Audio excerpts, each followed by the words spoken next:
Փետրվարի 28-ին Իրանի հոգևոր առաջնորդի դեմ կրակոցով սկիզբ առած պատերազմի 5-րդ օրն է եւ տասնյակներով հրամկազմ ու առաջնորդող պաշտոնյաներ կորցրած Իրանը շարունակում է ռմբակոծության տակ պահել ավելի քան 15 երկրի ԱՄՆ ռազմաբազաներ։ Մերձավոր արևելքի երկրներից զատ կթիրախավորվի արդյոք նաեւ Թուրքիան ՆԱՏՕ-ի ռազմաբազաների պատճառով ու կկարողանա արդյոք հայ-ամերիկյան թրիփ նախագիծը խուսափել հնարավոր նման զարգացումներից։ Քաղաքագետ վերլուծաբան Բենյամին Մաթևոսյանը մի վարկած ունի. Եթե Իրանին պետք լինի հարվածել նաև հայկական սահմանում ամերիկյան բազմամիլիարդանոց ճանապարհային նախագծին, ուրեմն նա չի վարանի։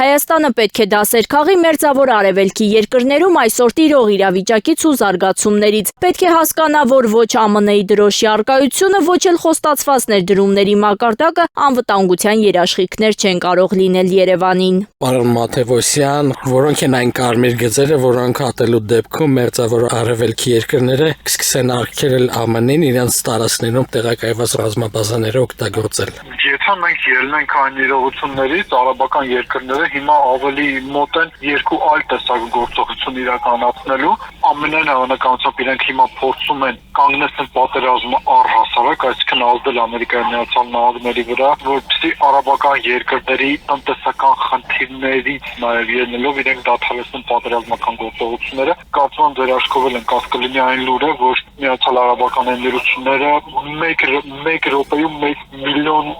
գումար են կորցնում ստեղծված պատերազմական իրավիճակի պատճառով։ Պայմանագիր կար որոշակի առումով կնքված, խոսքը այսպես էլի քաղաքացիական պայմանագրի մասին է, որը կարող է լինել պետությունների միջև։ Մենք բերում ենք ռազմաբազաները այստեղ, ապահովում ենք ձեր անվտանգությունը, դուք էլ ունենում եք տնտեսական շահ եւ այդ շահից մենք ենք կարողանում օգտվել, բայց ինչպես տեսնում եք, տնտեսական շահից Ամերիկայի Միացյալ Նահանգները շարունակում են օգտվել, ռազմաբազաները տեղակայված են, բայց իրենք չեն կարողանում ապահովել արաբական երկրների անվտանգությունը, իրենց թիվ 1 գործընկերը Իսրայելն է։ Thank you. Look at that. Do you believe it? 32 years. Իսկ ինչ է կարծում նմանատիպ սցենարը կարող է լինել նաև Հայաստանի դեպքում, երբ որ մեզ մոտ տեղադրվի նման ռազմաբազա։ Ներկայիս աշխարհում շատ դեպքերում մեր ծանոթ կարմիր գծերը չեն գործում։ Եվ Իրանի Իսլամական Հանրապետությունը ինքը ինչ որոշում կայացրեց, որ բոլոր տեղերից, որտեղ իրենք սպառնալիք են տեսնում իրենց պետության համար, իրենք պատրաստում են երկրները եւ այդ տարածքները, այդտեղ եղած նաև տնտեսական ակտիվները ռմբակոծել։ Ավելի քան 15 երկիր իրենք վերջինս մի քանի օրերի ընթացքում ռմբակոծել են։ Հիմա պատկերացնեք մի իրավիճակ, եթե Հայաստանում նույնիսկ ամերիկյան ռազմաբազա չկա, այլ գործում է թրիպը։ Եվ թրիպը գործում է այն սկզբունքներով, որը մեզ բոլորին հայտնի է, այսինքն ֆրոնտ եւ բեք օֆիսներ։ Պատկերացնեք մի իրավիճակ, Ադրբեջանի մի տարածքից դեպի Նախիջևան բեռ է տեղափոխվում, որը Իրանի կարծիքով սպառնալիք է ներկայացնում իրենց ազգային անվտանգության համար։ Ինչ որ մեկը կարող է բացառել, որ իրենք ռազմական գործողություն կարող են իրականացնել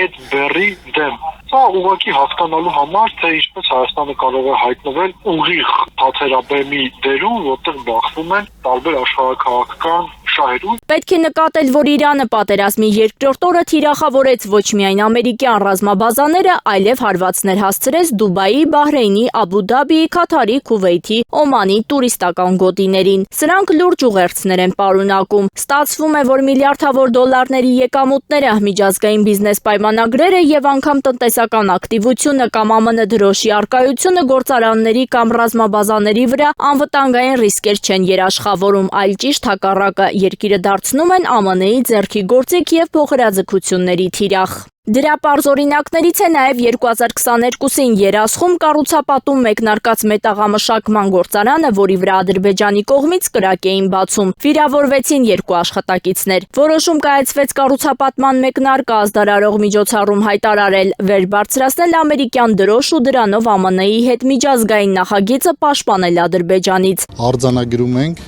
մեր որոշումը, որ մենք ստեղ չենք գնալու։ Այնինչ դա եւս չօգնեց եւ Հայաստանի կառավարությունը 2024-ին ստիպված եղավ սուբսիդավորել գործարանի տեղափոխումը։ Այսինքն ինչ են ասում մեր իշխանությունները, ասում են, որ ինչքան շատ ներդրում լինի Հայաստանում, այնքան մեր անվտանգությունը ավելի շատ կլինի։ Այնքան ներդրում, ինչքան Միացյալ Արաբական Էմիրություններն են կարողացել ներգրավել կամ Սաուդյան Արաբիան, Հայաստանի ոչ մի իշխանություն չի կարող ներգրավել, բայց մենք տեսնում ենք, որ կա օբյեկտիվ խնդիր։ Հետևաբար միակ հնարավոր ճանապարհը դա ոչ միայն տարբեր երկրների հետ ունենալ ռազմաքաղաքական համագործակցության պայմանագրեր, այլ նաև ֆիզիկապես պատրաստ լինել ոչ միայն պատերազմի, այլ պատրաստ լինել նաև յետ մղել սպառնալիքներ, որոնք կարող են ի հայտ գալ հարևան երկրներում պատերազմական իրողությունների պայմաններում։ Պատրաստ է արդյոք Իրանը զարգացումների այս սցենարին։ Պանվել է Այաթոլլա Ալի Խամենեին։ Ոչ մի վայրկյան դրանից հետո Իրանի պետական համակարգը դադար չի վերցրել։ Իրենց հոպը մինչև հիմա էլ աշխատում է,